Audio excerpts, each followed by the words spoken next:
my name's just on the program. Like if I say this wholeheartedly to everyone, if I stepped away and they ran it, it wouldn't miss a beat, because our program is a program and it's running the certain way because our kids trust that program.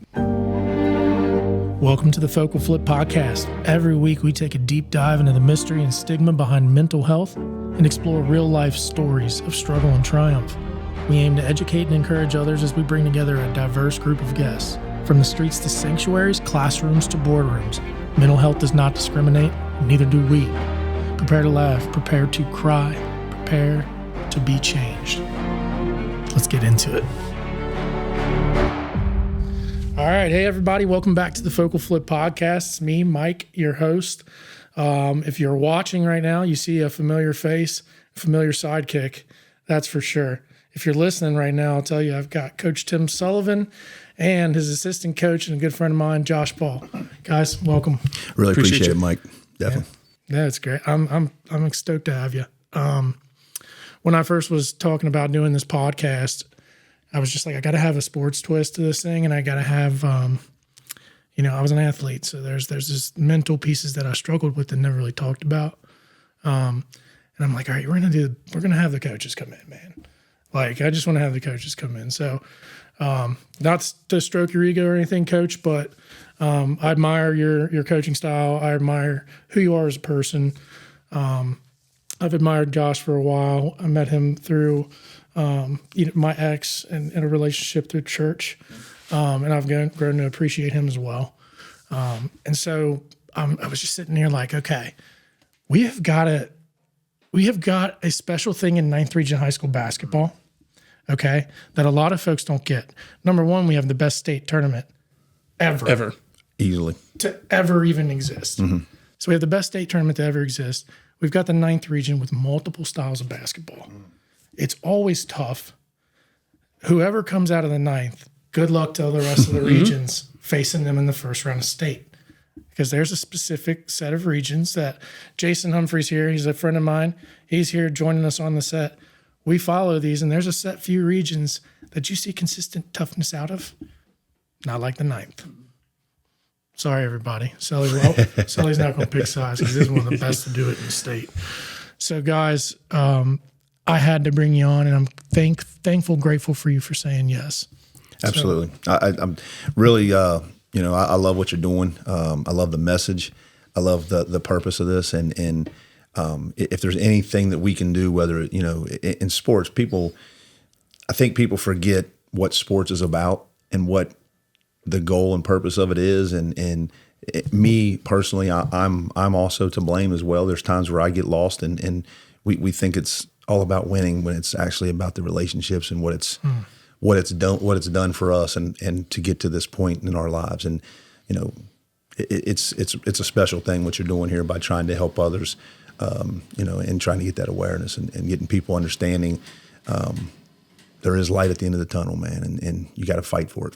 I appreciate that. Absolutely. I appreciate that. And that's a big reason why I wanted you guys on, because I think that you and your program, you do it right. It's very tough. They're very tough-nosed, but the culture thing has been fascinating to me over the last few years. I've been just a spectator of the sport, and the Cooper culture overflows. It really does. I see your players out there.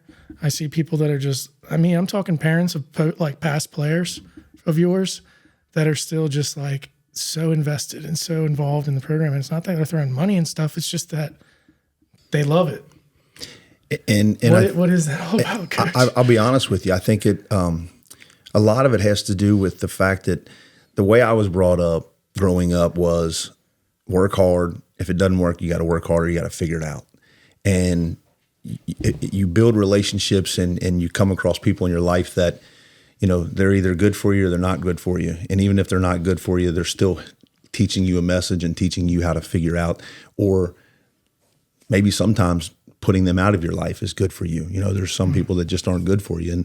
And in our program, what we've always tried to do is we've tried to coach kids hard, but love them harder and be very transparent. And then look, it's never a perfect thing. And over the years, this is our 17th year at Cooper, and Josh's 10th year with us, and it's a ride, man. But it really is a roller coaster because it's not always easy, man. And the culture comes from that process of every day, everyone buying in, and we know, and we say this every single year to every one of our teams. Like, look, I know how hard it is to play for me.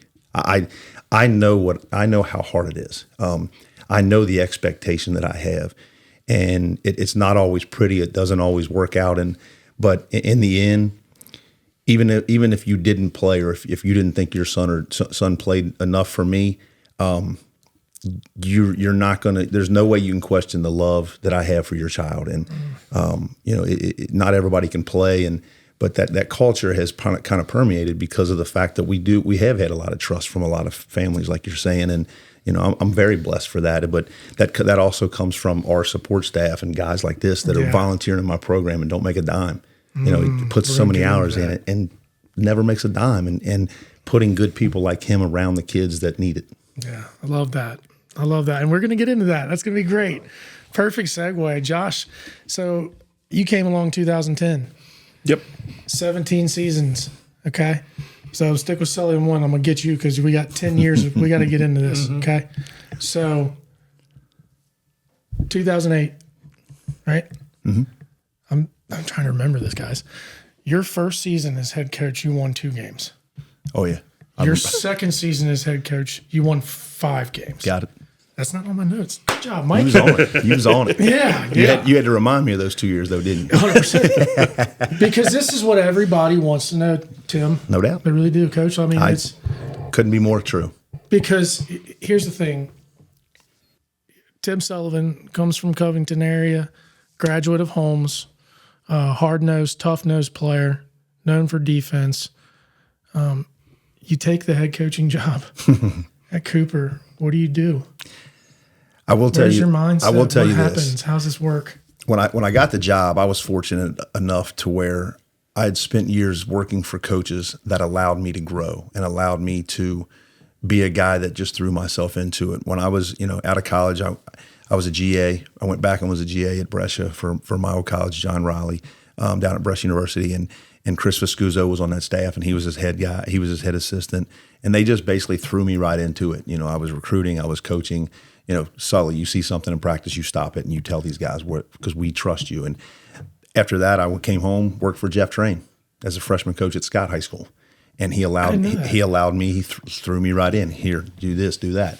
I left there and had a chance to. I got hired as a St. Pat's coach down in Maysville. I took a year, went down to St. Pat, and that was why I started working on my master's at Northern to get my education degree. Okay. Yeah, and then Mason County, they had a teaching job, so I jumped there. And I took coach the JV before I came home to Holmes. But again, I worked for Chris O'Hearn at Mason County. Okay. Great dude, great mentor, let me kind of find my way. Came home, worked for David Henley. So, you're talking about David. John Riley, my college coach, Jeff Train, Hall of Fame guy. Yep. Chris O'Hearn, a Hall of Fame guy. David Henley, Hall of Fame guy. Yeah. And then 2008, Cooper opens up, and I'm like, hey, why not? Not everybody gets to start their own program, and everyone told me how hard it was going to be. I wondered that. I knew it was going to be hard. I had a vision. I had a purpose. I knew what I wanted the program to eventually look like, but I had no idea how hard it was really going to be. That first year, I went back and looked, and my guy right here does all the stats, but we went back. We lost that first year. We were 2-27. And we lost all 27 games by an average score of 46 points. Oh, wow. We got beat by 46 points a night on average. Did you know that? You did? He's like, yeah, I knew that, Jason. And it was like, but there again, we had sophomores and juniors. I think I had one senior, and he was a great dude, but he didn't play high school, or he didn't have any varsity experience. Oh, wow. So we got thumped. So it was kind of that, let's continue to do things right, fight, try to win a quarter. Win a quarter. Find your wins. Yeah, win a quarter. And when we won, we celebrated like crazy. And it just continued. And I look back and I was joking when I said you had to bring up those first 2 years, but those guys, man, they ran through walls for us. We just didn't have any real high school basketball players yet. They were all young kids. And we were getting manhandled. Some of my people down there in the trenches, It's just getting, your teeth kicked in every night. Yeah, dude. But I will say, and I joke about this a lot now, especially now that Elijah, my son's a sophomore in the program. He was born in October of 2008. So when we were getting drilled, I'd come out of the locker room and Andre would hand me Elijah. Oh, and it would just chills. Everything's gone, a little guy, so like now to see him in the program and seeing him on the court, it's pretty special. Yeah, that's incredibly special. That's incredibly special. So, yeah, I can only imagine the character of the folks on the first 2 seasons, especially the first few seasons. Is it safe to say that, when you had this vision and you're looking forward, is it safe to say that as you're going through those tough times that's when you had to focus more on your culture building, on the actual relationships, because you didn't have the talent, you didn't have the Jimmies and Joes? No doubt. You were able to focus more on that than too, huh? Like every day in practice, trying to just get little detailed parts, and then after the game, cleaning the bench up, making sure we're leaving things better than we left it, or better than we found it, and teaching the guys like, look, man, I know we're getting our teeth kicked in, but you guys are fighting and you're becoming men by doing this. And those guys now, if we talked and they've started families and just great guys, but I can imagine. I guarantee you, even though we went 2-27, those guys can probably remember in detail certain things that went on. We tried to put pride in our locker room. We wanted to make sure we had things up on the walls and getting kids to have that mindset of be better than yesterday. Figure out a way to get better. Even if it's just that little 1%, just a little bit. Try to be a little bit better. And I think that's kind of what started that culture thing, was the fact that we as a staff, and I had a great, Josh wasn't on then, and I had Brett Blevins, my guy Blev. Oh, yeah, I know. Me and Blev met at Trent's He's came on the podcast. Summer camp. Yeah, I listen. He was a real cerebral guy, but he and I had a lot of views on the way the game should be played. Rick Tyler. I wanted somebody with experience that had been around, and I knew Rick, and Rick jumped on staff, and it was, I had a guy named Dave Snyder. I had my cousin Steve Bodie coaching our freshman team. So I tried to put the right people in our program because, look, again, it was realistic. We knew we were going to get thumped pretty good. We didn't have any varsity basketball players on the roster. So it was about relationships, love them, and build those relationships, and then watch what happens as the program continues to build. Run your summer camp and have your guys pour their hearts into that summer camp because of those kids were coming. Mm-hmm. And that's, it started to evolve, and that's, it's pretty special. And I'm very thankful to that first couple of years of those guys because of the fact that as hard as it was, we didn't have kids quit. I mean, of all the years, I think we might have had in our JV varsity team, none since I've been here. I mean, maybe I don't know if we've had any kids actually quit the program, which says a lot to me. That tells me that says a ton. We're doing something right. That says a ton. And it's not about me. It's about how we're doing it. Yeah, That's a we. Yeah. Absolutely. Oh, that says a lot. Absolutely. Yeah, I'm big. Because as a coach, they all don't. I'm the guy. I'm the bad cop. Yeah, you are. I'm hammering these guys every day. So I've played for coaches. I'm like, oh my God, I don't know if I can deal with this guy today. I played for Hump, Steiner, and Brad Carr. I'm right there with you, man. Right. So there's something Shout out, there. boys. Shout out, boys. No doubt. That's cool. That's all. I find it fascinating. I've hung out with other coaches from across the state and stuff, and it's just like, they find it fascinating, and everybody has a mutual understanding, knowledge, kind of IQ of the sport. But that's a different beast, man. Mm-hmm. That's a whole different beast, and I can appreciate it so much now. You've had some great players, but it's the culture. I lived in Burlington. I moved back here like 4 years ago. Mm-hmm. And I was neighbors with a player that played for you. His name was Drew Shelton. Phenomenal. And I've gained to become very good friends with his family. Just special people. Both he and his brother both served. Steve. Yeah. Him and Steven both served. Mom and dad, they still come to the game sometimes. I'll see them. We see them at dinner. Actually, my family and I were at Rafferty's a month and a half ago, and here come the Sheltons, and Drew and his wife had the baby. Oh, so I got to Drew, meet they the were all baby. there? Yeah. Man, just special. And Drew was a kid that grew up in our program, and it was really fun to watch. And then to watch him go on and want to be a Army Ranger and go and kick doors down over in the Middle East, man, and serve his country was. I know how proud Mom and Dad was, and how of both he and Steven. But man, I and then to see him now, man, with his family is special. He's a great young man. Great young man. He is. Those Cooper, all your Gulls Cooper dudes, man, they're solid. Good dudes. But Ken and Kitty were just. I actually still see them during football season. I see them every Sunday because I go back to that neighborhood. Oh yeah. And it's just that's my little area. Yeah. So it's just what I was getting at was just that culture building and what you guys have. It's incredible. It's amazing. Thank you. Teams know it. They see it. People like us who coaches and professionals in different areas, they respect it very much because this is the opportunity to develop these young people.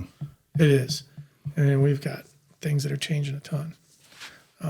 So I'm going to segue now. Josh Ball comes along. Josh, you and I met at church. Can I say the church? Yeah. Florence Baptist Church, Mount Zion Road. Mm-hmm. So we met at that church and have such a crazy love for basketball. Yes. I would say Josh and I, no offense, we're basketball nerds. Okay. I wear it with pride. Yeah, I am. I'm going to give you this, sucker, because everybody, even all the other coaches and teams and stuff and fans are just like, what's Josh do? Josh a numbers dude, y'all. He's an analytical guy. He knows the game. I'm obsessed with numbers. I'm obsessed with analytics. He's a calm demeanor. I'm fascinated by that. I got to know more about you. Let's start from when you came along. Where were you, and when was it you reached out to Sully? So I started coaching back in 08 or 09, and I always say I'm not supposed to be here because I didn't play high school basketball. I didn't play past sixth grade, but I love basketball. All my best memories are basketball related. I'm not too proud to say I chose my school based on basketball. I wanted to go watch UK games.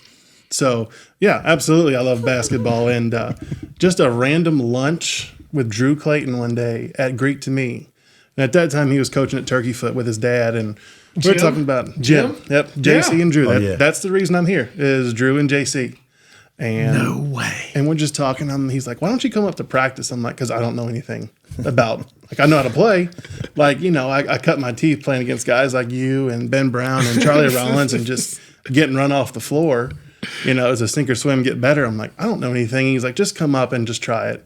And, a month later, I'm like, I'm hooked. I got a notebook and I'm standing on the sidelines, writing questions. And after practice, I'm going up to Drew and JC. Okay, I got all this. Tell me about it. Why did you do this? Why did you do that? 2 months later, I'm like, can I run a practice? I'm like, let me just try to run. It's a sixth grade practice. I'm like, let's just try it. And I'm sure it was a disaster. But I'm like, okay, I can do this. This sounds cool. A lot of people don't even take that step, buddy. No, but so after that season, Drew got a job out here at Twin Hoffel Middle School and was also coaching. I'm like, I'll come with you. Let's just do this. So spend a year there. The second year at Twin Hoffel, we're coaching again, and a couple weeks before the season starts, the seventh grade coach has to resign, and they come to me and they're like, "Do you want to coach seventh grade?" I'm like, "Y'all are morons." Here comes the middle school. I'm like, y'all are morons. Let me do this, but sure, why not? That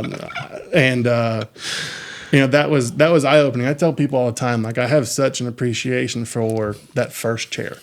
It's one thing to sit and be the assistant and just give you little suggestions or whatever. But man, when you're standing up and even in middle school, it's not that serious, but everything rides on you, and you learn quick, you're having to manage personalities and you're having to manage emotions of guys and you're having to talk to officials. And it's a lot different. I can make little comments on the bench to an official, but it's a lot different when I'm the guy that's got to talk to him the whole game and not make him mad. So It's just art form, Josh. oh, it's unreal. And I'm very calm. I'm very reserved. Like I don't like to talk. I'm not very outgoing like that. But so that pushed me. Like that pushed my boundaries of what do I do? I have to actually talk to people, and I have to interact with parents now, because one of my favorite things, I love to hide behind him when it comes to parents. Talk to him. I don't know anything. Talk to him. Like that's not my. That's what we assistants do. Go see the big guy. So yeah, I spent 3 years there, and between my time in middle school, I coached Ethan Snap in 6th grade. So I meet Rod Snap, and He wasn't bad. no, but Ethan's one of my favorite stories too, of trying to put stuff in perspective with parents, because his 6th grade year, and he'll admit this, was not very good. I mean, he knew what to do. He's a coach's son. He's a coach's grandson. He knows the game. Coming from Indiana, it's kind of in your blood. Yeah. But he's one of my favorite stories, because I say, look at him at 6th grade and look where he ended up. Mm-hmm. All region player, played college basketball. Now he's on staff at Newport doing great things there. Like, listen, like just because it doesn't work out for you in 6th grade doesn't mean it's going to work out for you in 12th grade. Like there's a long time. There's a lot of stuff that's going to happen. And like that kid just put in the work. So like, we always, if you love it, you'll make it work. And that's one of the kids that loved it and made it work. So I love talking about him. But after the 3rd season at Twin Hoffel, Drew got a job out of education, and I had nowhere to go. I didn't really have a big network, but I had met Ethan, I had met Rod, played in a couple of leagues with Rod, and I just sent him an email. Hey, I want to keep coaching. You don't have to pay me. You don't have to keep me around, but I would love to be on your bench, kind of way down there doing whatever you need me to do. So for whatever reason, he said, okay, go down to Newport for a couple years. And, that was like a crash course in coaching, because there's a big step from middle school to high school. Yeah. And you're dealing with a lot more than just basketball in high school. So, 2 years down there, and I always say basketball will take me to some crazy places. End up meeting my wife down there. She was a teacher, and Rod and the players introduced us. And then she had actually known Tim and really had known Andrea from a prior teaching job. And I was like, can you make a connection with Tim? And she did. That's how it all starts, folks. Here we go. And we had lunch at Buffalo Wild Wings, and I told him, I'm like, same deal. I don't need to be paid. Like, I want to continue to do this to see if it's something, I want to do. Like, pretty remarkable, Josh. Let's just see if it works, and the volunteer thing, I've been blessed in my personal, my professional life where, I can make that sacrifice. And, where I work is, I told him in the interview, like, I coach, I'd like to continue to coach. Like, if we can work around it, great. If not, understand, because you guys pay the bills, and they've been great and continue to be great. But, it's my way to kind of give back. That's been a focus for me all my life is, I want to give back. I know I have some talents and abilities and some experience. People gave back to me when I was growing up. So like, I know some stuff. It might not be the best way, but it's a way. So let's try to figure it out and help some guys behind me. Good for you, man. So that's awesome. And 10 years ago, these are the human beings we want in this sport, guys. It's not something that's taught. No. And like, especially for me with my background, there was a lot of time invested to go to clinics and to read and to watch videos and ask questions. And, I wore him out. I wore out Coach Justin Holthouse, the girls coach at Cooper, when we were both assistants. I wore him out during games, during practices, during like asking him questions. Because, I always told him, I'm like, I want to be a head coach, but I can't. Like, professionally, with my time commitment, I couldn't be a head coach and do it the way I want to do it the right way. But I'm going to prepare like I will be a head coach one day. So I'm like, you have that perspective. Tim has that perspective. Let's talk about it. Like, tell me why. Tell me why we do this. Tell me why you do that. Like, and so those guys were really crucial to my development. Can't thank them enough for that. That's amazing. Mentors, dude. There's something else. Mm-hmm. There's something else. So what happened? So, okay, hold on. So he's reaching out to you. Okay. where are you at with your staff at the time? What does he say to you, and what are you thinking with your staff? Like, hey, we need to bring this guy on. Why? Yeah. Why Josh? When we met, the first thing I noticed about Josh is that Josh cares. Whatever he's doing and whoever he's around, Josh cares about those people. And his thirst to be better and his thirst to learn the game, and the old. Hey, he's got the basketball Jones. He got a little basketball Jones in him now, right? Basketball Jones. Yeah, there it is. So like he had that, and I'm thinking to myself, man, give me another great dude in my program. At that time, I believe that Blev had kind of gone his route with his businesses. That's right. Rick had gotten out and he was going back into officiating. Yep. So like we had transitioned, and Justin had came in the second year of the program. So Justin and I being in the building together, it was Justin and I. Who else was on? Man, these years fly by, man. I ain't gonna lie. Well, at the JV varsity, it was nobody. It was just Bodie. you. It was it. Bodie was and still then just freshman. My cousin Steve Bodie was coaching our freshman team. So when we met, I'm like, number one, his wife is she's a sweetheart, so nice. And now she'll bust your head. If she'll let you know real quick if you're wrong.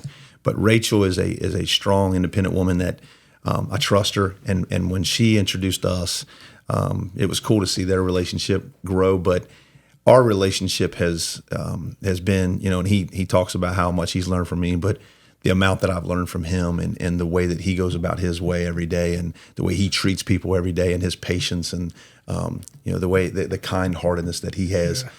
It's in me, but I don't show it enough. And I think that learning how he does it and learning how he kind of steps back and he's an observer a little more, that's been a big thing for me. And our relationship is, it's something I cherish, man. And he's a special dude and has just given to our program an unlimited, again, it goes back to that culture that you were talking about. And he has just helped blossom that thing even more because of the way that he does serve and the way he gives to these kids, and these kids see it and they know that he's not getting paid and they know that he's got a 9-to-5 job, that he's now all of a sudden coming and helping out and doing stuff behind the scenes for us. And I can't thank him enough that he's part of what we're doing. Yeah. And I love that. It's really cool, man. No, He's my guy. He's cool. really, really cool. I see Josh if I'm going to catch a game, it could be just an AAU game. I just ran into Josh this summer at an AAU game. We were just, I always run into him. His wife's always been super, super, super sweet. So that's kind of funny you say that she'll. Oh yeah. Oh, cool. We'll explore that in some future episodes. Rachel knows. Rachel knows sports. Rachel knows people, and she knows business, but she definitely knows education. So if you make a wrong comment, she'll correct you, but she'll do it in a way where and it's funny because I give Josh a hard time, man, because I'm like, you got to check with the boss, right? You always got to check with the boss, and we all do that. We all got to check with our boss. But that's what our conversation is. But that's what it is. Check with the boss, guys. That's what it is, right? It's the truth. It's it. So let's talk about. I got that dynamic with you guys. Justin Holthouse. We'll go ahead and give a shout out to Justin real fast. Absolutely. Too. He was assistant coaching with these guys, and then took the girls' head coaching role and has hung some titles. It's just killed it. This is not a knock on women's basketball or girls' basketball, but watching high school girls' basketball sometimes is really hard. For a coach that's around the game that's played really fast on the boys' side, you go to the girls' game, it's a different brand. But I will say that and obviously Jimmy's and Joe's. It helps. He's had some really good players, but what Justin has done is kind of taken, things that he learned in our program. Yes. And I'm not pouting our program is what it is. Not. And he has now made it his own and created a culture in that girls program that is really, really good and really strong. And I sat in there the other day, Elijah wanted to shoot in the auxiliary gym on a gun. I just went and sat and watched him and observed him coaching, because even though he's worked for me I like just going and watching and observing how he handles, because that girl side's a different bird, man. And it's, I feel like I get better just by watching how he deals those situations, because he's really, really good, man. And he's another guy that, he gets it, man. He understands it ain't about him. Yeah. You know, it's not about him. It's about helping others and helping those kids. Yeah, it's amazing. And you guys are all fathers. You're all really good. Like, I mean, great dads, right? Try to it's be. like the thing with like Holt House, when my son was playing ball, I'd see him always. I'd see you too, up DMAC league or something with our kids, just constantly doing all this stuff. It's just interesting how that whole family, fatherly, husbandly dynamic works while you're doing kind of this deep, harder stuff we've already been talking about. Absolutely. You know? And it takes, it takes a village, like they always say, but like literally, like, and I listened to a few of your other, shows with Mike and Walker and talking about, having a supportive wife and all that. And obviously my wife's a coach, but it's not just having that supportive wife, but it's about having the same interest and the same passion for life and for, let's face it, we live in a gym or a ball field. That's what my wife and I do right now with our kids. And it's the way it is. Justin's got 5 boys. I mean, they're either at wrestling matches, baseball, basketball. I mean, it's insane. And there's days, there really are days where we as coaches look and go, why do we give so much to everyone else's children and our kids are sacrificing their time with dad?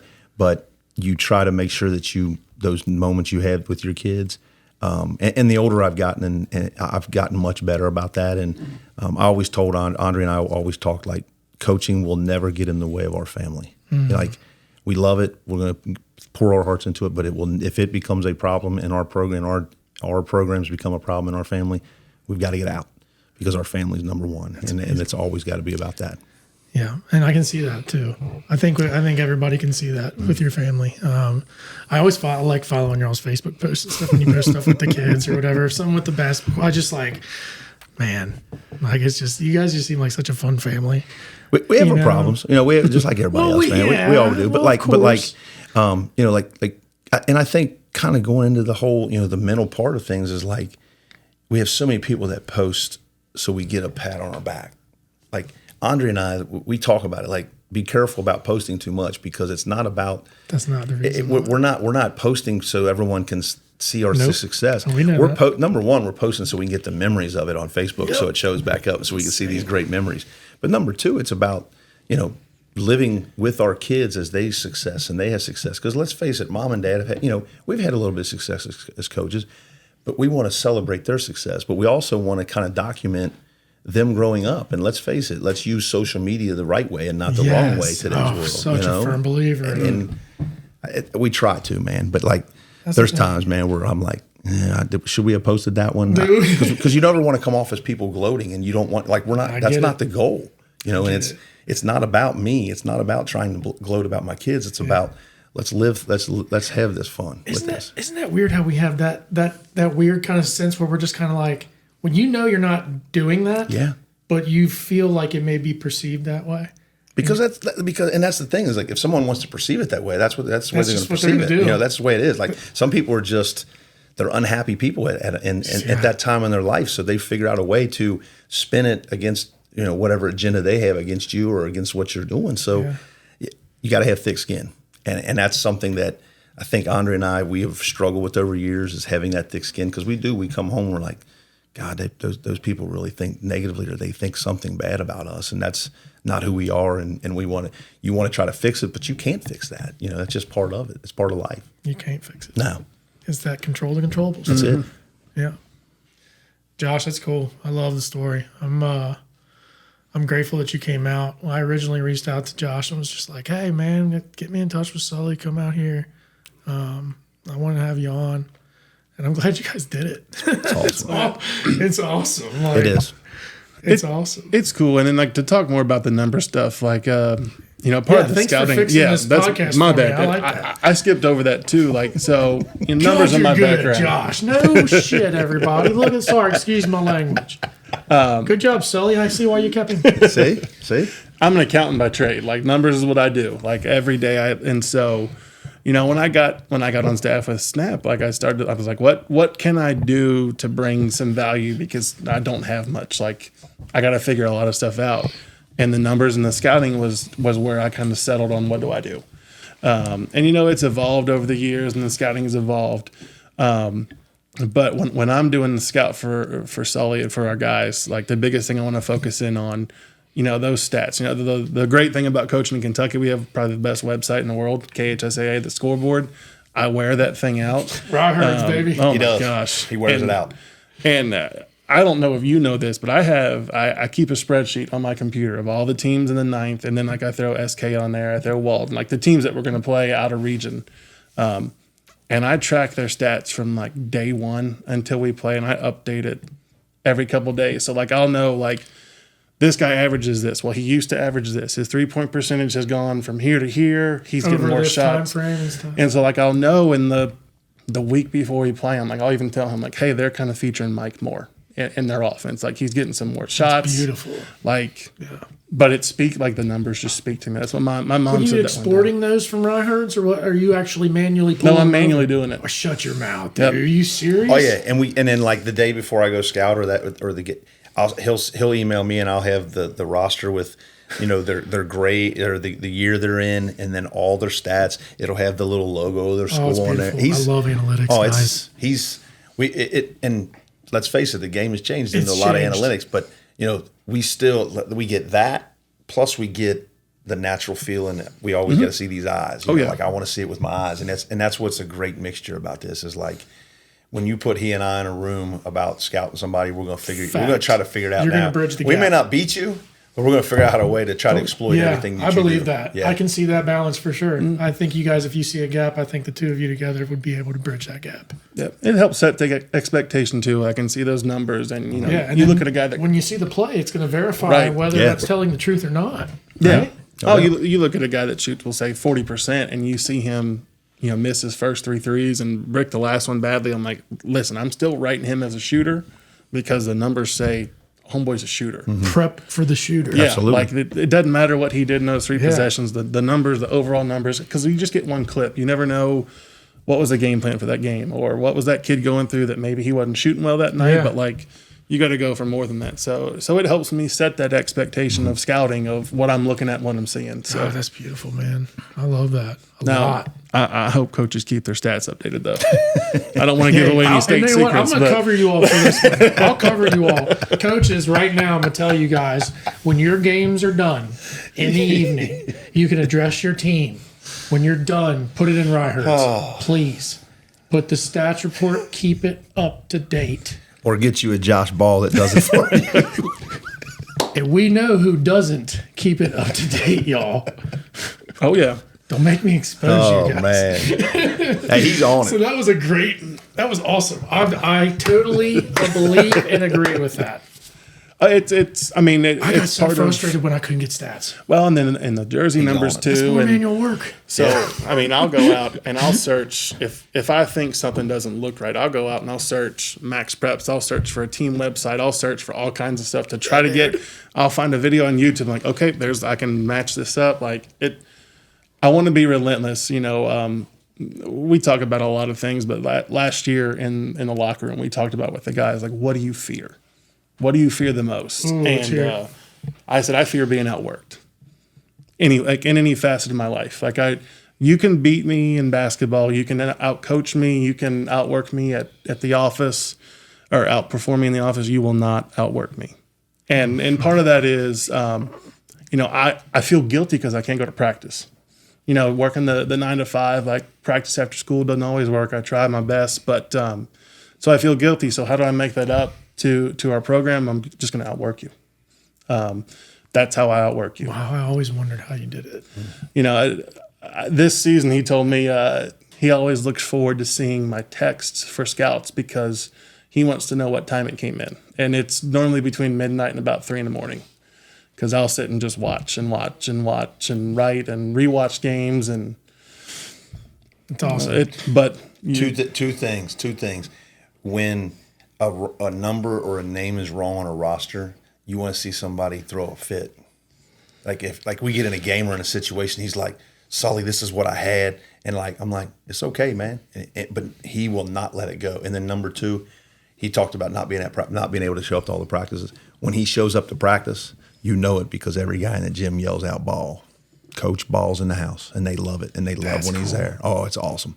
It's That's awesome. cool. So those yell ball. Oh yeah, they know. Those are my guys. That's so cool. I love, dude. Us as players loved our assistant coaches, man. Like we revered the head coach. Oh, yeah. And some of them we hated and stuff, but that's all situational, emotional stuff. Mm-hmm. But like the assistant, that was what I loved about assistant coaching. It's just this different relationship, man. Like you have like these text relationships, and you watch these kids grow as humans, and they get vulnerable. And when you actually see them share something raw and real, and you're like, dude, they're letting me in this circle. My assistant college coach was the best man at my wedding.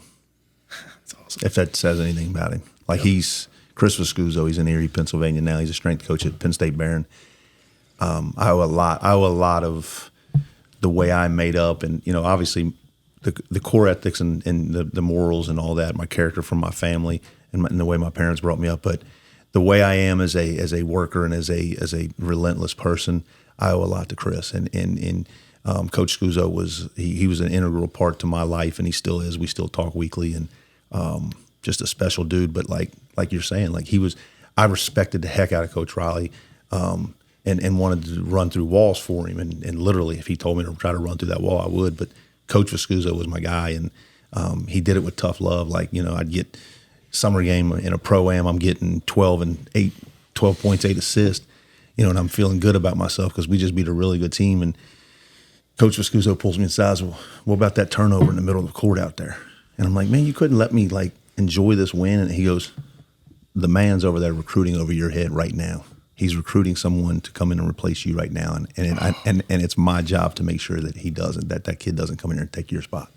And that meant the world to me. And he and I just kept building a relationship. And he's like, I got 2 brothers, and he's right there with me as well as one of my brothers. Very cool. Yeah. Wasn't he your date to my wedding? That he was. Yeah. Andre was at a tournament or something. Yeah, bluegrass games. He was in town, and he ended up coming with me. Coach Scuso came to his wedding with me. These bro things, man. Bromance, this bro relationship. Everybody bros out. I love it. Mike Brock was the best man in my wedding. There it is. See? I mean, dude, he's a freak of nature. That's another. Sully, I'm actually, Josh, I'm getting ready to segue and have Jason come in. I'm grateful for you making this happen, dude. I appreciate you having us. And I'll tell you right now, thank you for what you do, because I can actually have empathy with all of it because I've done it and I've seen it. When I first started as assistant coaching, I know the game so well. I could not go and scout a game and put it and transition it onto paper. I couldn't transfer it onto paper. I could tell you anything about the game. So like when I first had to go in and start learning this stuff, someone who's played ball since 4 years old, I learned a whole different aspect of the game. There's a whole new appreciation. Oh, absolutely. I double your kudos on the head coaching responsibility. Holy hell! Right, it's daunting. Holy, and that was middle school. Like, I can't imagine with a band and with another official and all that. What you see a little bit of it, but you don't know what they're going through. Like, so I always say my job's kind of make his a little bit easier. And he does. We're going to try to take care of stuff on the bench and let him just coach, and we'll take care of everything else. We got a great staff out there. Pat Dragon does a fantastic job for us. Alumni came up before I was there. We got Dante Hendricks. Yeah, hold on. What's up with these new announcements that just happened? Yeah. And then of course now a new announcement on top of that. I've seen that. Right? You got Dante go. you got Zach Jennings on staff, you got Dante on staff, and then we announced Sean on staff, and then Cleveland Charge? that was what, Thursday night? And then Friday Sean texts me, and Sean's like, Coach, I got to talk. I'm like, what's up, man? He goes, I just got off the phone with the Cleveland Cavaliers G League. They want me. And he's basically kind of breaking it down. He was so worried. He's like, I don't want the guys to think I'm like, bro, you're always got a seat on my bench, man. Like, you're still an assistant coach. He cares that. But you get a chance. Much. So he left last night. He left yesterday. They flew out to Iowa today. He's going to be playing here in the next couple. He's been playing. That's awesome. That's great. He was just scouting the other night for you guys. It was awesome. That's one of the things that I was like, I actually texted you. I sent you a text. I'm like, dude. Yeah. Like, I'm like, here, that's what I'm talking about. And I got to observe that neutrally and see full investment. and enjoying it. Not distracted.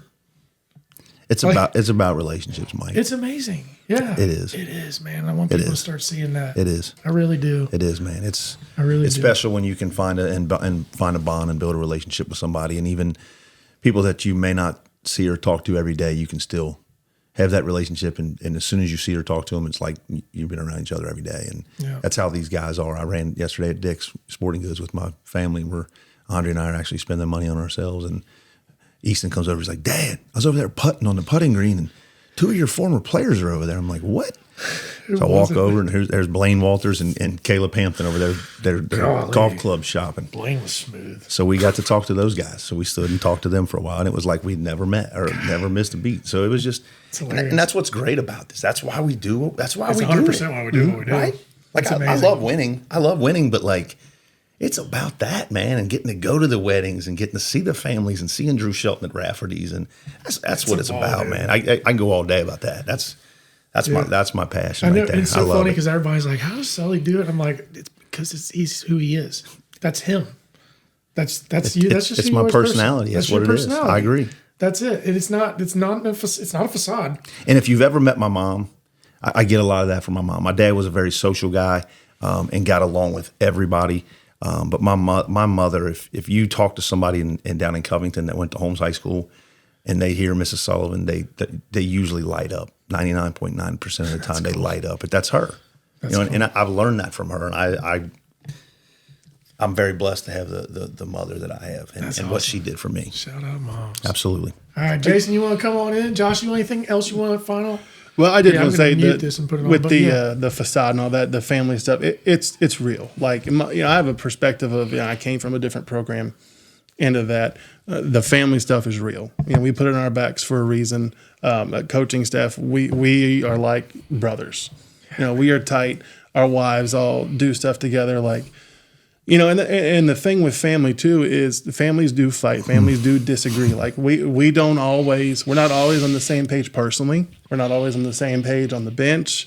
Like guys in our program will not get along. They everybody has their own whatever. But at the end of the day, when we walk out of the locker room as players and coaches, like we have one goal, and we live that out outside of the gym. We take our cues from him, but it really is a family, and it's special. Some of my greatest memories are with this family. I love my family dearly, but I also have a basketball family, and we get that question a lot. Is it real? Like, is that stuff? Yes, I promise you. Yes, it is real. Like, it is family. And it's not always pretty, but it is though, man.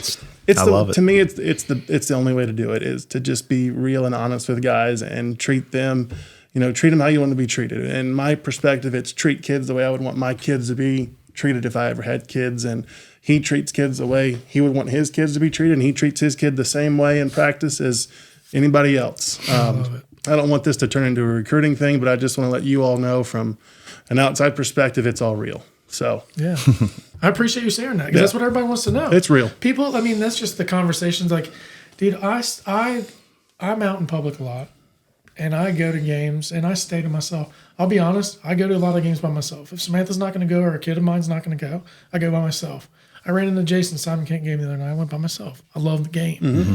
But when I do that, I get to observe and listen and hear, And when I sit back and kind of watch it, and it's just like interesting because all the time I see the armchair quarterbacks coming through social media, and it annoys the living hell out of me.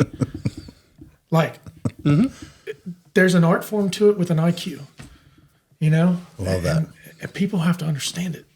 Yes, and it's like it's not fake. You'll find the fake ones. You'll see the fake correct ones because they always get caught. Yep. Yeah, they always get exposed. Absolutely. And those wins are short term stuff. It's not. It's the whole. What you guys do. We call it the process. Yeah, it's the process. Yeah, the process. That is what you guys use, isn't it? It's trust the process. You can't cheat it. Like, you can't cheat it. You can't just all of a sudden say it's going to work or it's not going to work. It's just that you can't cheat it. You got a point. You really can't. Nope, got to put it in. Love it. Josh, you're the man. Appreciate you, Mike. All right, I'm going to sub you out. I'm going to put mute, sub you out. Jason, you ready to ask Sully some questions? I'm going to ask some team specific for the season. But, dude, run it. That's the problem when you put me in front of a mic, man. I do get that from my dad. My dad was a talker, man. God, he wouldn't shut up. It's beautiful. He wouldn't shut up. And Keep going, Sully. there's times though, man. I kind of think like, man, there's my dad again. God, I got to be quiet. All right, since this is still recording, this is about you're going to come back for another podcast, right, Sully? We can do that. Absolutely, we can do that. Absolutely. Josh, you heard that? Oh, cool. Because I have more stuff. I want to go more into like Andrea. I want to do a whole bunch of. Why don't we fun bring stuff. Andrea? Fact. That's what I want to do. She's really good. She's really good, man. Sully, and I'm not that's a saying whole that. nother I'm not even. conversation. Yeah, I'm not going there because she knows that I don't need to kiss her rear end. But she is really, really good, and like her vision and what she does, and it's special, man. She's something, man. Yeah. She really is. I outkicked the coverage big time, bro. I would love. I have so many questions like for her too. Like I would love. Oh, we'll get her I would in. love to get her. And ask her some questions. She'll be awesome. And then you know what? I need to have her make a focal flip There ball you go. for me. Oh, she'll kill that. Dude, she's in. Yeah, anybody who hasn't seen this, man, God, She's really good. she does so many. Yeah, she's. Is she like the Jeff Davis, who used to be at SK with Trent, he's at South Laurel. He keeps my wife in business. Like she's painting at least 6 to 8 That's balls true. every Jeff's year for always him. posting the South Laurel stuff. Yeah. Oh yeah, he does it right. We went down scrimmage, but he does it right. I took a big old box of balls for him. That was That's she's so painted. cool. Yeah, we would be going up to D-Max practices and stuff. And Oh, yeah. kids would be up there, and like, Easton would be up there playing. Oh yeah, she's over there painting. She'd be painting in the corner. And I don't have that. I don't have that ability. It's amazing. I'm a stick. I can draw you up. I can draw you up a set to get you a quick look late in the game, but I can't draw it. Dude, you're good at drawing up for a quick bucket, and then your face, the Sully face. That's going to get into this question next in a second, Jason. All right, everybody. So this is my boy Jason Humphrey. I said at the beginning of the conversation, Jason and I grew up together. Right here, we're located in Morning View, by Piner. So everything I've done has been in Independence. And Jason, his brother Josh, actually grew up one street up on Moffett Road. So, we hadn't really hung out or seen each other or really even talked to each other in years. I just noticed that you were following all the Northern Kentucky basketball stuff.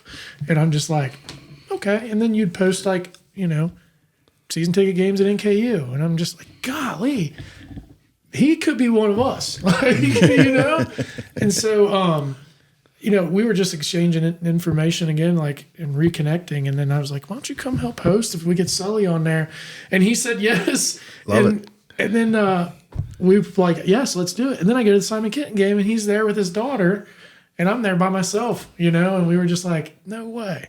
We're going to have Sully and Ball here on Sunday. And do you really want to do it? He's like, yeah. Yeah, it's awesome. Yeah, so thanks, man. Yeah, thanks for having me. Yeah. Yeah, tell us a little bit about yourself real quick. Tell us who you are, why in the world, where have you gotten this interest in the game? I mean, just from when I was in kindergarten, loved basketball. Played all through elementary school, played AAU, played, every rec league they had running at the time. And just stuck with me. Yeah. My daughter plays. She doesn't play for school, but she plays AAU ball and rec leagues and because she's going to Ignite Institute now. Yeah. Correct? Okay. Yeah. She wants to pursue. She wants to be a neurologist. So I'm sticking with that. Yeah. Invite her out. Yeah. Yep. Those people are right down my alley, man. Oh yeah. Well, maybe Dad can quit working at some point in his life. She'll be working on his brain someday. I guarantee you that. Tell him what's going on up here. Yep. Yeah. Dude. Jason has his own company. Still, he owns and operates out here in this area. All kinds of different construction work. What all do you do? We do landscaping, hardscaping, most any kind of outdoor construction work. Yeah. It's been awesome. It's incredible. That's a whole other podcast in itself. It's gonna be like, how you guys do well, and it just seemed like it popped up out of nowhere. Was that a word of mouth thing? It started about 2016. No kidding. Yep. That's cool. Just had wanted to change. Yeah. Stepped out on your own. Everybody's like, "Oh, you can't do that. It's too risky. It's too risky." It's like I want to take the risk. Imagine that. Somebody telling you it's too risky. It's awesome. Yeah. Telling you can't do it. That's it. That makes you want to do it even more. I'll show you. Yep. But You're yeah, the perfect guy for this here, Jason. yep. But just it's easy to give up on things. It really is. A lot of people want you to fail. You just got to keep pushing forward. I mean, you all see that coaching basketball. It's crazy. Yeah, man. There's a lot of people out there that don't want you to do well, and Pretty interesting, isn't it? it is. It's very interesting. Yeah. What's it like? What? How do you feel when you see that? When you realize that is a thing that exists? It's sad. It really is. I mean, I want all my people to succeed. Yeah. I really do. Everybody should succeed at everything they do.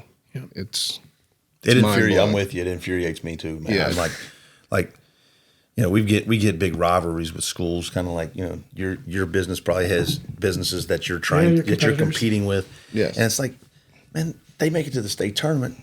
I got their back.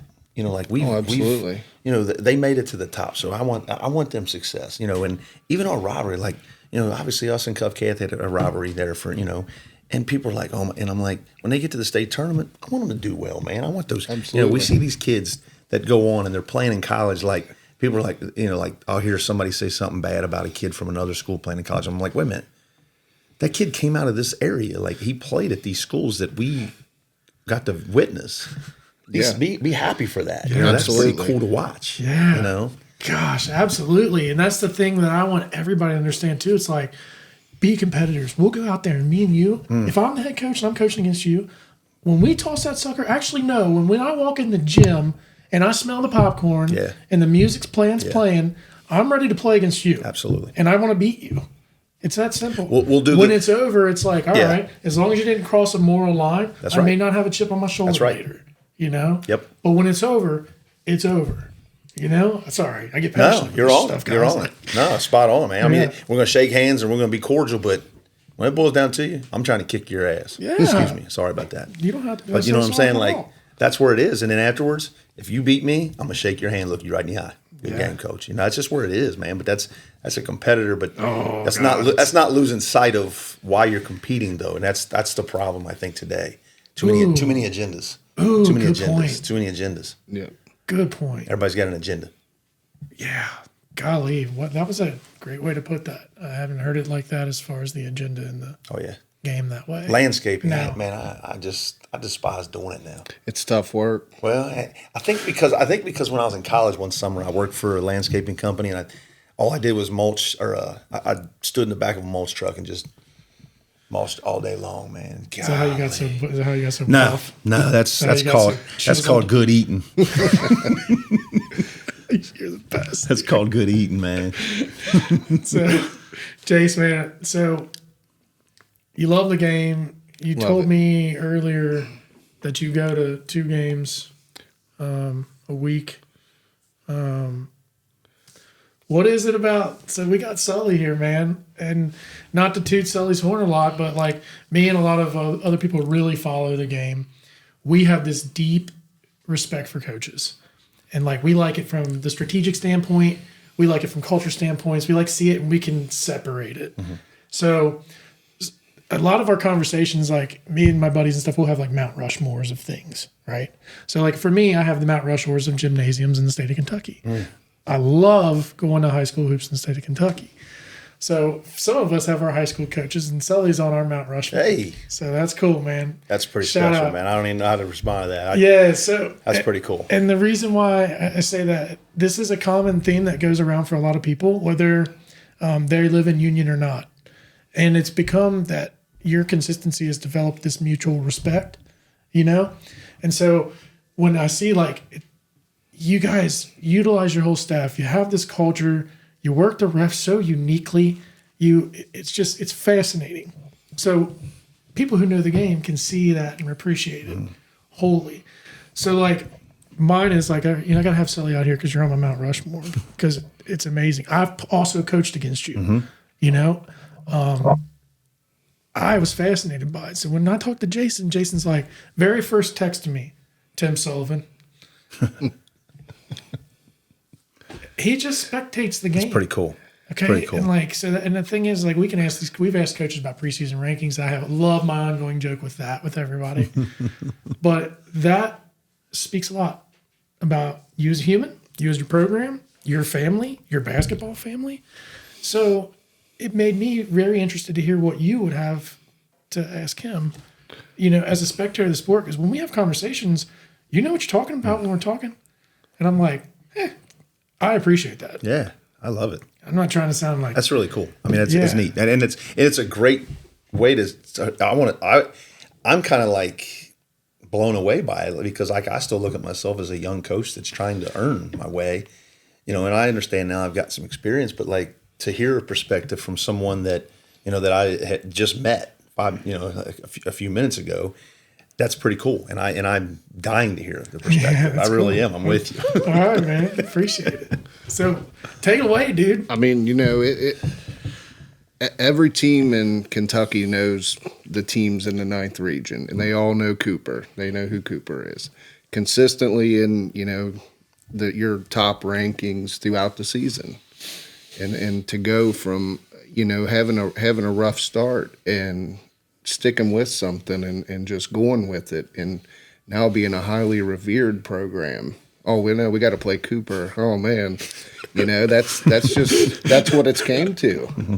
It really has. I mean, I go to games. I don't have a particular favorite team. Right. I try to focus more on players and programs. I mean, I'm a numbers guy myself. I like to keep up with the stats. The numbers don't lie, and they don't. And it's interesting, but all the teams know the 9th region. They all know Cooper. I mean, there's a good reason why y'all are tough.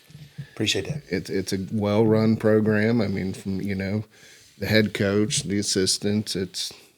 You can tell there's a culture there. Appreciate that, man. Really it does. It seems like a family. That's awesome. And I think that's. We have come up. We have really. In our culture, in our program, we never allow it to be about what others are doing, and what we're not about comparing what our program's doing against your program. Like, this is the way we do it. It's not always pretty. It's maybe not the right way, but it's our way. And while other schools or other staffs may get petty in what they do and what they say, or with social media now, people trying to poke fun at certain things. We've always made it about us, and it's never about who we're playing. It's about how we play and the way we're going to play the game the right way. And I think that does permeate with people that are just a casual fan that comes to games like you're saying, like you go and you see, because when you do that, you don't see the selfishness. Now we've got some kids that they're immature and they have moments, but overall, we try to get our guys play for the guy next to you. Be that selfless guy that's playing. Yes. And I think people see that, and that's a big reason why they respect it. Look, my name's just on the program. Like I say this wholeheartedly to everyone. If I stepped away and they ran it, it wouldn't miss a beat, because our program is a program and it's running the certain way because our kids trust that program. Yes. It's beautiful. It is. It's all about the kids in the end. They look up to you all. I mean, my hat's off. It's got to be tough, because you got your own family, then you got your team. I mean, that's your family too, and it's mind blowing. And you got to have a whole balance with everything. You do. And I think it even my own family, like my wife, man, and my kids. They love our guys, and they talk about our guys, and like every time one of our former players is on TV or doing something, immediately, Dad, you see this? Look who's on TV. Look who's here. Look who's doing this. Like I just talked about Caleb Hampton. Yeah. Caleb Hampton, when Caleb was in our program, my son Elijah really, really took a liking to him. Elijah was like, probably 4th, 5th, 6th grade, right in there somewhere. Maybe a little younger when Caleb was playing. But we're at a tournament, and Caleb leaves his room where his teammates are at, and he's hanging out with them, and he's sitting in my room playing PlayStation or something with Elijah, just spending 10 minutes playing with Elijah. And Elijah remembered that from that day forward. Wow. And like he always, whenever we saw Caleb, man, he couldn't wait to talk to him. So like, awesome. Your program and if you do it the right way, like I don't want my family separate from my basketball program. I want my family thrown into that thing. Yeah. And Andre, my wife does the same thing with Scott volleyball. Like I take it personal if someone says negatively something about her or one of her programs or her kid. Because I care that much, because we throw ourselves into that, like you were saying. Absolutely. That was really good. Yeah, it's intertwined. It is. It's that threaded. It is. Yeah. Weird. Can I interrupt you real fast? Or you want me to ask one for you? No, you're fine. So we've talked about Cooper, why they're good. Most coaches know about Jimmy's and Joe's, that's for sure. Why are they good at defense, Jason? I would like to hear you know what? I'm going to ask you this question. If you ever look at Rye Herds, Yeah. and you follow Cooper basketball, take them, put them in Ohio too. It don't matter. They play defense. Yes. There's this tough-nosed grit thing to it. It's not even like a necessarily moving on a string type thing. It's an art form. The culture is amazing, but like this defensive thing about you guys, it's fascinating. I love it. I'm obsessed with it. I took a ton of charges. I'm terrible at defense, but I at least listened to the coaches. And when they want to make fun of me and I got burnt, I got burnt. And You cared. You cared about it yourself in defense. Yes. Took pride in it. Yes. Sometimes it's a lost form in our today's offensive 3-point shooting world. Spread offense, hammer passing. You guys, like you said, you focus, you stick to yourself, and you do that. You all really do it. How do you do it defensively? So I get quite a few, especially a lot of the younger coaches. They'll call me and they'll say, "Hey, Sully, I'd like to come in and watch y'all practice. I want to see, we've got to get better defensively. We got to figure out how to guard people better." And I always try to explain to them before they come to practice, like, look, there's no secret remedy to this. It is, we sell to it. I've gotten better in my old age about, that first few years, it was, we'd practice for 2 hours where we were working defensively for an hour and a half.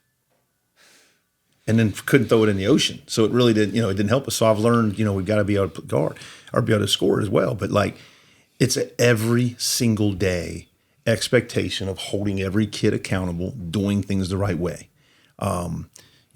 Even if we're working offensively, like lately we've been, we're working on our motion stuff lately, and we do a lot of 3-on-3, 4-on-4 stuff.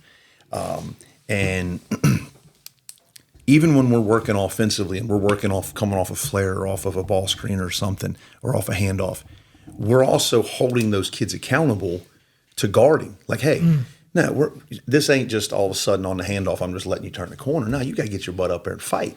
You got to get through that screen and on the closeout high hands. So it's even though we're working offensively, we're still talking about these other things with these kids. And I just think that's something, it's a passion of mine. I love to guard people when I was growing up. Yeah, that's who you were as a player. That's just what I was, man. And I love it. And I worked for coaches that basically, they helped me understand that we can have 2-3, 1-3-1, full court press. We can do all these different things. But if you want to win a region and play for a state championship, you better be able to sit down in the half court and guard somebody. Mm-hmm. Like, sit down and guard. And I laugh because we joke about this, and I'd love to know kind of what you think about it, Hump, as well, because we always get this stigmatism. People always want to say, oh, man, God, they need a shot clock for you guys. And I start laughing and I go, sorry, I just did too. I literally go, please give us a shot clock. My kids would love it if we had a shot clock, because we're trying to hold these kids accountable to guard for an hour, for a full minute. You give me a 35-second shot clock. Focal flip right there. Now all of a sudden, my kids are like, man, we only got to guard for 35, coach. This is and walk in the park, boys. There's been games. I remember, was it 3 years ago when we played Newport at home? And Snap probably remembers it. If he hears it, he'll laugh. The ball's tipped. They get the tap. They come down. They run three. He calls 3 sets. Literally, they run through 3 sets. 3 whole sets he ran through? They run a set, didn't score, pull it out. Run a set, a minute and 36 run off the clock. And I'm sitting there like, and our kids are guarding. They take a 18-foot fadeaway, and we get the rebound. And I looked at all my staff and I said, and everybody thinks that we should have a shot clock because Cooper holds the ball. We're trying to go the other way and score. Now we're not going to go down and throw something crazy up, but like we get this stigmatism of when you're playing slow down. Cooper wants to keep it in the 40s. No, I want to. Does anyone know who I played with in high school? In '96, we averaged like 88 a game. Like, I want to run. We want to play. Bro, we've seen you in 2017 and on, man. Come on, stop. Stop. All you got to do is go back years. That's the thing with people. It's so funny with criticisms. Like, and I think it's entertaining, but it's like, oh, hold up. Like, they just surface out of nowhere. Yeah. Like, they've had this festering thing, and you're like, bro, no. You need to go and look and see what this was. That's the concrete for you. Yes. Because that's who you were as a player, as a person. So you're a firm believer in it. You're never going to waver from it. So I was writing this down right here. So you guys talk about the right way, doing it the right way. When's the right way? So, like, for me, it got a little tough having some freshmen coming in if middle schools didn't have them prepared and ready to rock and roll. I'm just being transparent. Spot on. When do you teach the right way? How the hell do you do it? And how can you get everybody to be on board with, I'm just a big believer in that top-down strategy, especially if you've had success now. So how do you do that? When is the right way? Ashley Lutz does a phenomenal job at our freshman level right now. And he's a lot. Like, Ashley's a great friend of mine, one of my best friends. And he's grown a lot on our staff, and he's helped me grow a lot as a person. Our families have just become really, really tight. But Ashley does a great job on my freshman level because Ashley, to a fault, has so much passion about playing the game the right way and doing things detailed and being fundamental. And he's very, very animated like myself. So he is preparing those kids at the freshman level because we basically said, kind of like what you're saying. And it's, again, I agree with what you – it's not a discredit to the middle schools. They're doing what they can with what they got. Yeah. It's not a feeder system of like an elder where the kids in the second grade are running their motion offense that they're going to run. It just that doesn't work like that. So, when you get those kids early on in our program, I thought to myself, I'm like, it's okay if they come in this way. We're going to teach them. We're going to teach them at that freshman level. We're going to teach them how to catch the ball correctly on the correct pivot foot. We're going to teach them about ball you man instead of playing a 2-3 zone. So you teach all the little bitty things as you go. And even then, I mean, let's face it, now with AAU, and this is not an AAU bash session at all, but the habits that they pick up in AAU from April till October, and then all of a sudden we're changing those habits from October to the beginning of the season and into the season, that's just part of it. And that's what you'd have to do as a coach. And that's trying to get kids to play the right way and do things the right way, man. It's an everyday grind. It really is. It is. But that's what's great about coaching. And that's part of that process that we talk about is getting kids. It's not just the season process. It's the process of when you come into our program, whether you come in as a freshman or your family moves into our district and you transfer into our school, we start immediately, and we're holding you to that expectation for you to become a better player and a better person. Accountability, baby. Yeah. That's great. I love it. Sorry for hijacking, Jason. No, you're good, man. That was good stuff. Oh, you're welcome, man. I've been doing this for a minute now. Yeah, just a few. I've got 30 episodes in, homeboy. I'm so seasoned. I love it. Still a rookie, man. I'm 46 and I'm still learning how to coach. Dude, Mike. 46, I'm still learning how to coach. Isn't it fun? Friday night, I left the SK Oldham game, South Oldham game out here. Yeah. Who calls me? Who am I talking to on the phone? Dave Faust. They had just gotten beat up by Connor. Connor hit a bunch of threes on him. Oh yeah, he got 30 piece that night. He and I are on the phone talking. And he is my mentor. He's one of my biggest mentors and a great friend of mine. And like, he's calling me and like he gets mad at me if I call him Coach or Coach Faust. He's like, Sully, call me Dave. But like that's such a good guy. Oh man, they don't come much better than Dave Faust, brother. He knows how much respect I have for him. Oh man, he's just a genuinely great dude. He is. He's fun. Pretty good basketball coach too. Old school guy. I think. He's got a few wins. But man, that's cool. That's really cool. Yeah.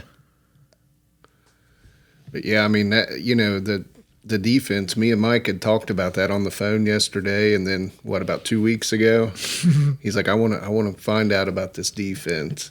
And I mean, the numbers show it. I mean, you look at the scores, you know, max preps, look at the scores, and they get, you know, you see Cooper on the schedule, the score's a lot lower.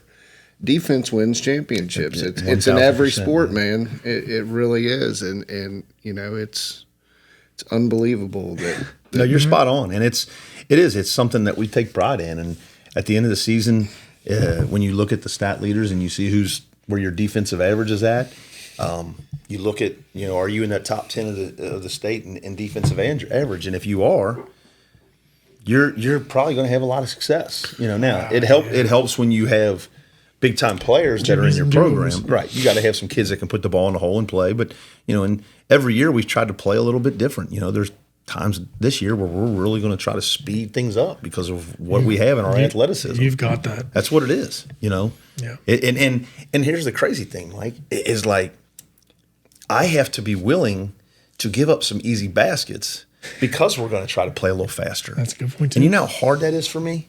Yeah. Ooh, like, I bet that is really hard. Is it hard for a job? Josh can attest. Like, it's hard, you know, like when if you're pressing, you know you're giving up some quick. You're probably going to give up some easy buckets.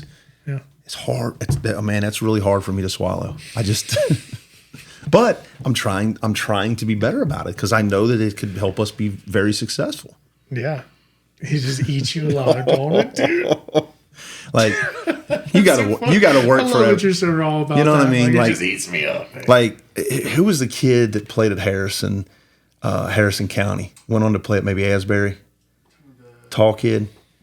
So we had been talking about how no one had scored 30 on Cooper High School. Nobody had ever scored 30. Man, that kid had it going that day. We won the game by probably right around 20, but he was just, and I was running guys at him and scoring. He ends up with 34, man. Oh no, did you lose your mind? You're talking about now. What's that? Is a kid from West Jessamine, lefty. Oh, yeah. And it drove me nuts. And I'm like, but talk about a little humble pie, a little humility, you know.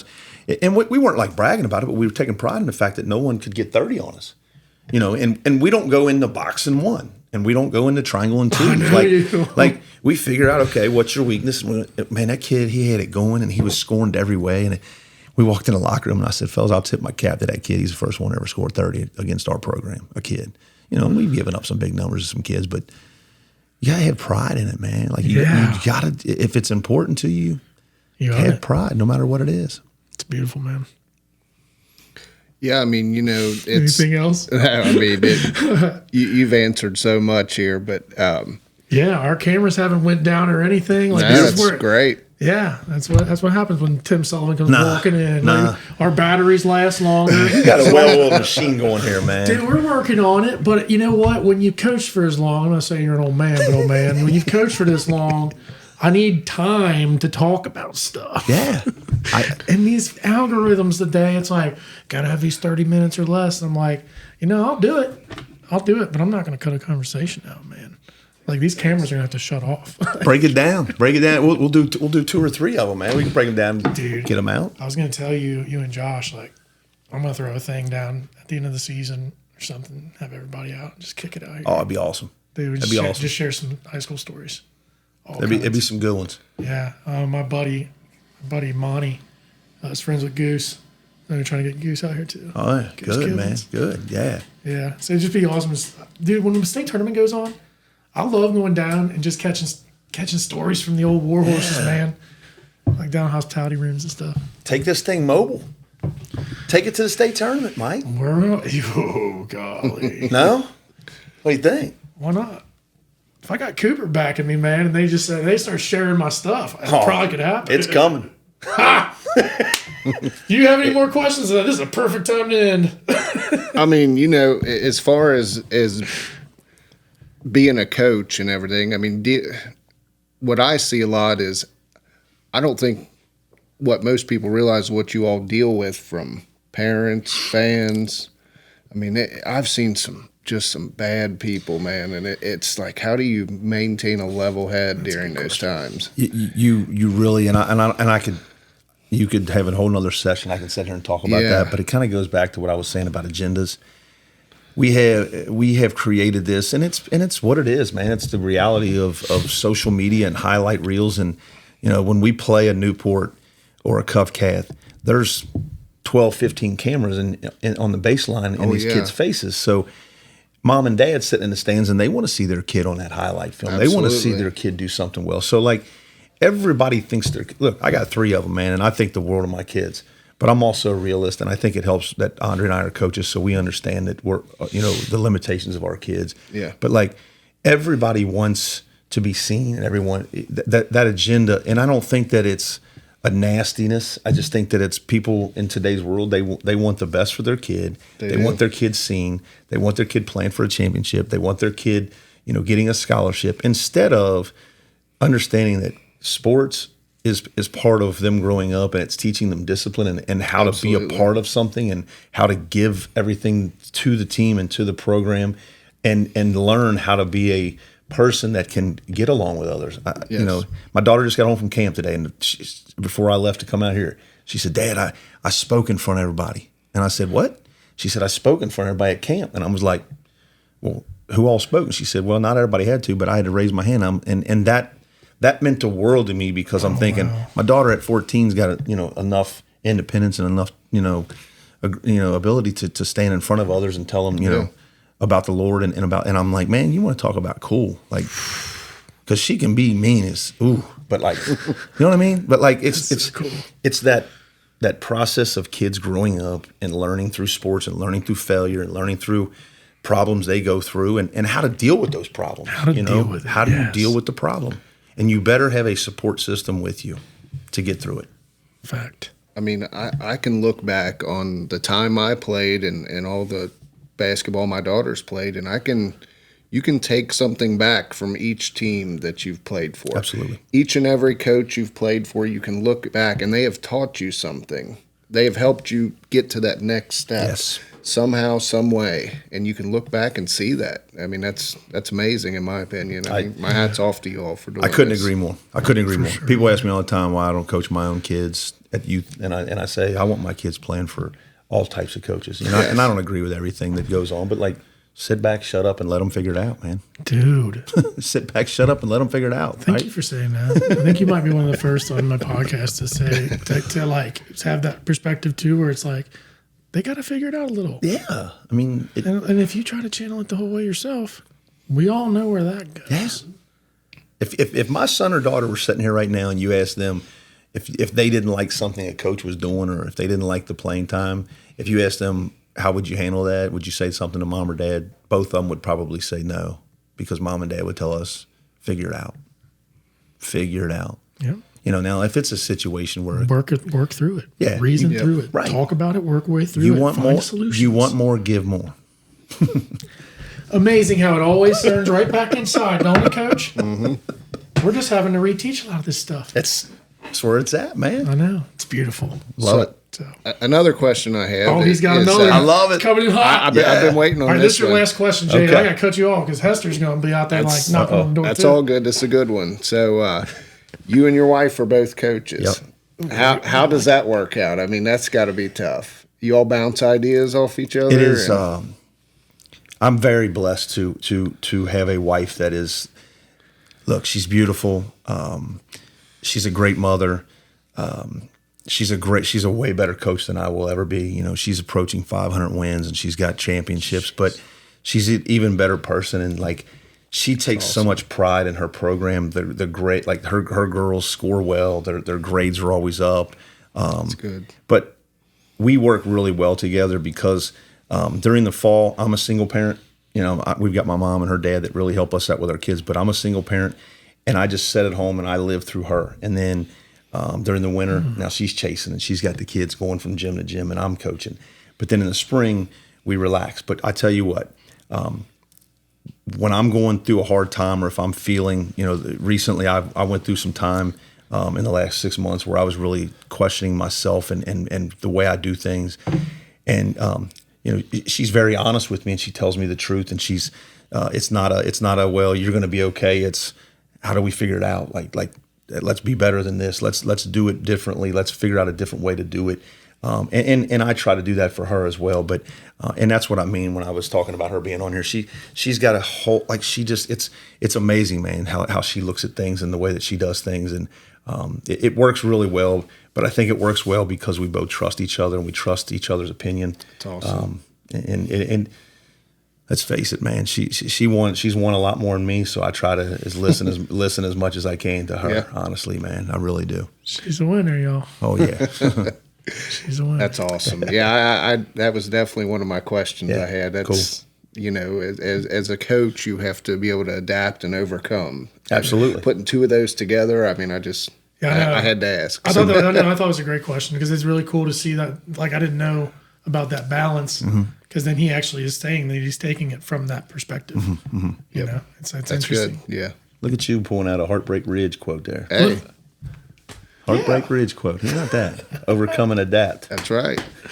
All right, guys, we're gonna wrap it up here, man. Coach, thanks. Kudos to you, just for being who you are, not changing, sticking to your guns,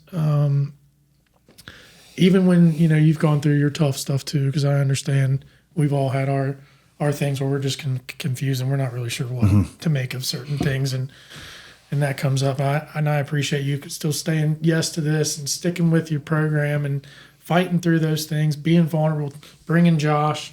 It just backs up everything that I've thought and wondered and felt about the Cooper program.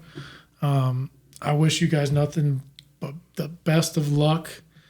We didn't really get to get in the team, which I'm a little frustrated with, but we're going to get you back in to talk about that because there's some kids I really want to talk about that I love. Special. Yes. Special group. I do. I just think they are. Have a chance to be special. Yeah. And so, guys, I'm sorry that you had to listen to this whole thing. You're listening to your coach talk. Okay. But we're going to bring him back on. I want to talk to you guys. Maybe we'll do it after a game one night or something. We're just decompress after a game. I'm in. And break down some, something like that. Always. So thank you, man. Thanks for being you. We all think you're doing a great job. You're annoying to play against. You all frustrate us. Josh is a beautiful, patient man, but my God. Appreciate it, man. You guys are tough to beat. Jason, thanks for coming out and Oh, doing thanks this for too, having man. me. It was Like, nice meeting all y'all. It was awesome. takes courage to do it, man. It does. Gotta take the risk. That's it. I just don't care anymore, man. Nah, I really don't. it's all good. All right, guys. Sully, Appreciate thanks a lot, it, man. brother. Thank Give me you. a high five here, Absolutely, sir. brother. Guys, Absolutely. hit like, tap the bell, swipe. Like I said, I'm 40 years old. I don't even know. I just know I'm supposed to put this stuff on social media, guys. It'll help somebody. Let's go. You're helping people. Thanks, And that's That's it. somebody upstairs said serve, and you're serving, my brother. Thanks, bro. And I appreciate that, man. I really do. Absolutely, man. Appreciate you. Absolutely. We're out, guys. Okay, you ready to wrap this thing up?